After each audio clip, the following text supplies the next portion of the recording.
Hey, hey. So obviously the first movie came out before all of you were born. So I was wondering, did you grow up watching it or when did you first discover it?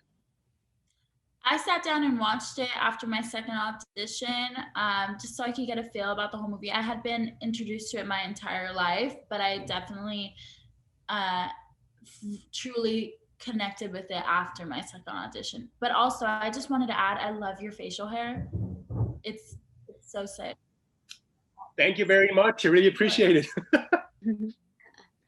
Me, I'm with the same as Zoe. I watched the film when I got the audition so that I can do my little homework. I went and watched it, and then I fell in love, and then I had to be Tabby after that. Like there was no other way out for me. Yeah, I saw the movie when I was 14, so it was just like one of those staple coming of age films that I watched with like my girl group in high school. Kaylee, for you?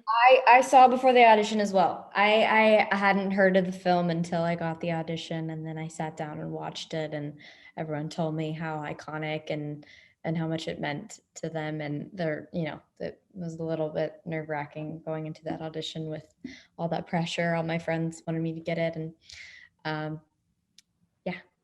So what I really love about this movie is that yes, the supernatural elements are there, but in its core, it's really about friendship and trust and guilt as well. So I was wondering, what would you say, what is it that makes a good friendship? I think what makes a good friend is having someone who can be your mirror as well as your opposite at the same time. That way you guys can like go through life aligned, but still offer each other new experiences and different perspectives. So that's what I think a friend is. And I feel what each girl in the craft had. Right. There's something that Nev Campbell said, which is very funny. She said that she always gets back together with her co-stars every few years to rewatch the movie, and even they scream like their dialogues to the screen when their characters appear. Do you see? Could you imagine a similar future? Could you see yourselves getting back together every 10 or 20 years to rewatch it and to have a similar ritual? Yeah, I recently saw the Drew Barrymore show, and she brought on the girls from Charlie's Angels to be her first guests. And like when I have my Zoe Luna show, these are the girls I'm thinking of. I started with them and I love them all. And yeah, I could definitely see like multiple watch parties happening throughout the rest of our lives. I'll probably show it at my wedding. That'd be really cute.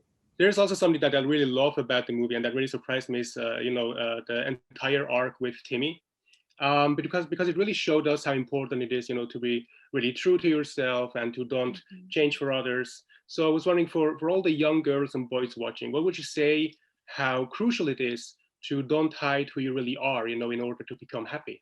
I think that, the line "your difference is your power" in the film rings so true to right now, because I think a lot of people, especially men, and the way that Zoe kind of touched on toxic masculinity in this film, with like David Duchovny being this masculinity coach, and then Timmy, being surrounded by these toxic males, like kind of feeling forced to just keep who he is inside. And I think that people should come out of this and just know that their uniqueness is what makes them special, and that they shouldn't have to hide that.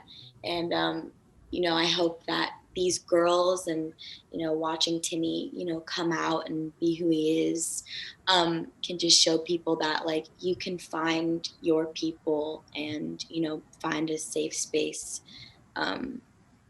anywhere, as long as you look hard enough. And yeah.